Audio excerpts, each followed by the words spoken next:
Salut les devins, c'est Saikyo, il est l'heure pour moi de vous proposer, je pense que ça sera ma mini-review de l'épisode 24 de la saison 3 de l'anime My Hero Academia. Après toutes ces news sur Dragon Ball Super, le retour de l'anime, machin, j'espère d'ailleurs que vous avez vu la vidéo qui est sortie ce matin et celle qui est sortie hier, elles sont vraiment très importantes pour Dragon Ball Super. Et bien là, parlons-nous un petit peu de MHA avant le dernier épisode de la saison qui aura lieu samedi. Du coup, l'épisode était très bon, j'ai pas grand chose à en dire, mais c'est vrai qu'en termes de rythme, on est sur quelque chose de beaucoup plus calme et sûrement même les devins de moins prenants que tout ce qu'on a pu avoir ces dernières semaines, y compris la semaine dernière. Et c'est en ça qu'au final l'épisode ne m'a pas autant accroché que les précédents. Mais après, est-ce que l'épisode est réellement critiquable pour des gros défauts évidents? Je ne pense pas, vous me direz en zone commentaire ce que vous en pensez.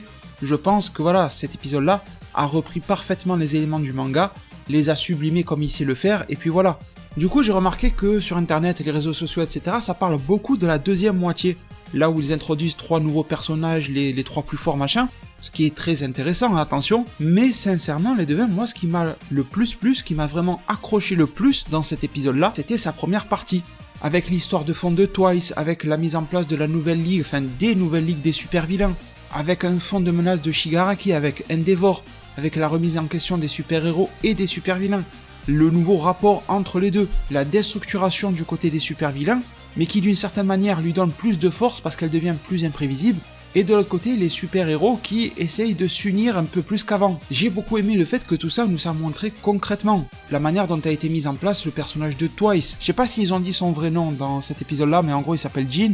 La mise en scène autour de Dabi, je crois Crématorium en français. Tout ça pour moi était beaucoup plus intéressant que la deuxième moitié, AUE, avec les 3 nouveaux élèves, avec le résultat, avec Izuku qui reprend la classe, etc. Tout ça m'a moins emballé, c'était nécessaire, ça fait évoluer l'histoire bien sûr. On a la rencontre d'Izuku avec un des plus forts de UE et tout ça. Donc voilà, tout ça c'est intéressant, mais c'était nettement moins prenant à mes yeux. Après peut-être que pour vous c'était vraiment la deuxième moitié qui comptait le plus, et quand je regarde le résultat sur les réseaux sociaux et tout ça, j'ai vraiment l'impression que c'était ça pour vous, mais ce n'est pas ce qui m'a marqué le plus.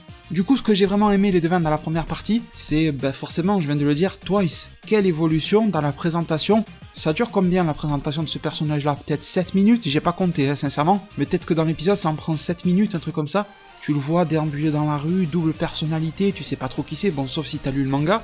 Tu le vois parler après un super vilain, etc. Enfin, tu te poses des questions, tu dis d'où il sort, il se parle à lui-même, il a l'air schizo. Et son histoire personnelle à lui, à Twice, qui déambule dans la rue, permet de mettre en scène d'autres histoires parallèles, celle des super-héros à la télé, Endeavor qui doit être le numéro 1 mais qui au final ne l'incarne pas, le fait qu'il y a plein de groupuscules de super-vilains qui sont en train de se former, qui ne sont pas forcément liés à Shigaraki, qui font des crimes, qui commettent des crimes un petit peu partout, des crimes vraiment dégueulasses, tabasse avec une barre de fer dans la tête un super-héros, tu vois, il n'y a rien de noble dans un groupe de 4, un truc comme ça, dans le dos, mais qui malheureusement cause du tort à énormément de monde, et le mal est en train de prendre un petit peu le dessus dans la balance sur le bien. Pour que dans sa conversation téléphonique, on en apprenne un petit peu plus sur ce qu'essaye de faire Shigaraki, sur le fait qu'il essaye de recruter, sur le fait que des super vilains se sont dispatchés pour pas trop se faire repérer, mais que en douce ils recrutent, ils essayent de chercher les meilleurs éléments par-ci par-là, donc on nous montre d'une certaine manière que Shigaraki comprend que le monde des super vilains est en train de devenir plus fort, mais est en train aussi de se désunir, et qu'il a besoin d'une figure à mettre en avant, un peu comme une tête d'affiche pour les unir une bonne fois pour toutes, tout en étant plus fort. Et du coup il fait du recrutement de fond, histoire de prendre les plus forts sous son aile, et quand il restera que les mecs un petit peu moyens ou faibles, ils n'auront que d'autre choix que de s'allier à la Ligue des super vilains, qui fait preuve d'une puissance incommensurable. Donc c'est une stratégie qui se vaut, et qui est dans la lignée de ce qu'aurait pu faire All for One, jusqu'à ce que ça se conclue avec un peu plus d'histoire personnelle sur Twice. On le sent qu'il se parle à lui-même, une voix dans sa tête, etc. Il devient un petit peu fou jusqu'à ce qu'il enfile son masque, et là c'est un peu comme si ça le calme, il redevient Twice, et visiblement cette partie de personnalité reprend le dessus, chose que Jin n'a pas envie que ça se produise, mais ça se produit. Il explique la base de son alter, de pouvoir dédoubler que ses propres doubles, et ça me fait un peu penser à Naruto, tu vois, ça aurait pu avoir des conflits comme ça avec les clones et tout, les Kagebunshin et tout. Bon, ça n'a jamais été le cas forcément, mais dans le sens où même si tu fais des clones de toi, au bout d'un moment ils se croient tellement réels.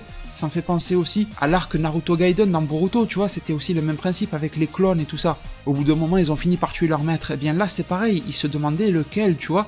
Et on comprend qu'à force de créer des clones de lui-même qui travaillent pour lui, qui sont ses esclaves, mais qui ont une conscience propre, et bien à force, ça déteint sur sa propre personnalité à lui, parce que tous ces clones commencent à dévier de l'original, et quand il rassemble un petit peu tous les éléments des clones, dans un seul être, ça donne un être déviant instable.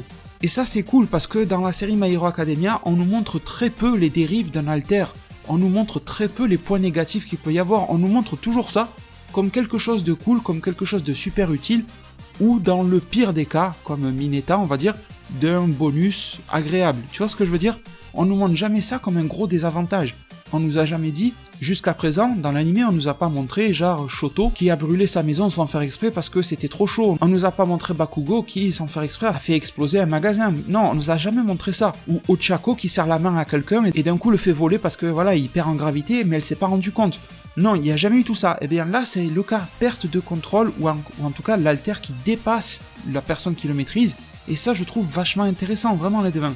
Et là, le personnage de Twice, qui n'était qu'une espèce de sosie de Deadpool, prend une tournure tout à fait autre et intéressante. On a aussi l'introduction d'autres nouveaux personnages qui vont vraiment vous plaire beaucoup dans la suite, dans le manga, dans la prochaine saison et tout ça l'an prochain. Celui-ci, je vais pas en dire plus parce que voilà, après on va me dire que je spoil, mais voilà, attendez-le vraiment de pied ferme, c'est intéressant.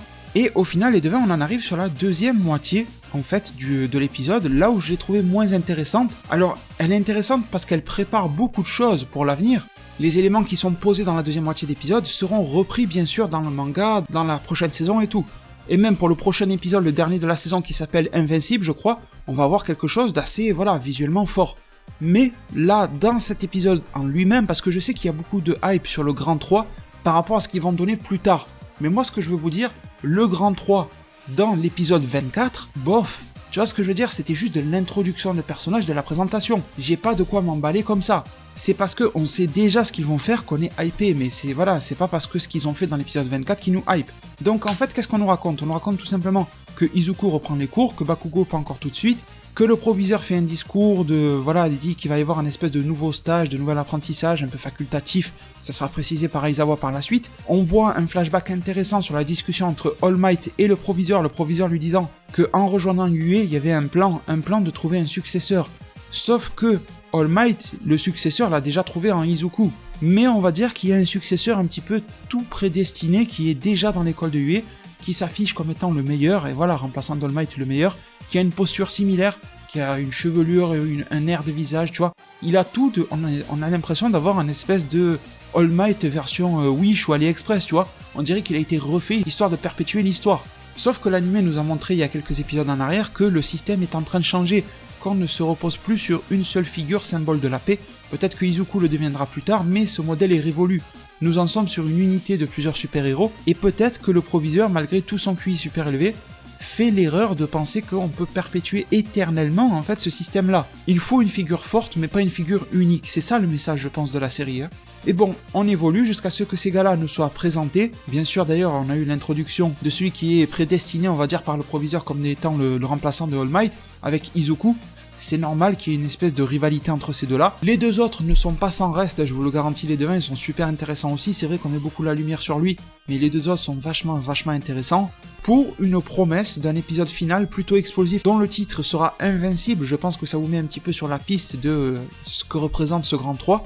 Malheureusement, ils n'ont pas fait grand chose de plus dans cet épisode-là que de se montrer, faire des sourires, taper des pauses, faire l'introduction. Il y en a un des trois qui est un petit peu plus sombre, mais la série animée nous en révèle pas plus. C'est pour ça que je peux pas m'enjailler sur ça, alors que j'ai pas vu plus. Je sais ce qu'il y a de plus dans le manga, mais dans l'animé, non. Par contre, quelle première moitié d'épisode qui était vraiment à mes yeux impactante et qui racontait tout un tas de choses qui mènent à une réflexion de fond relativement philosophique par rapport à la série My Hero Academia.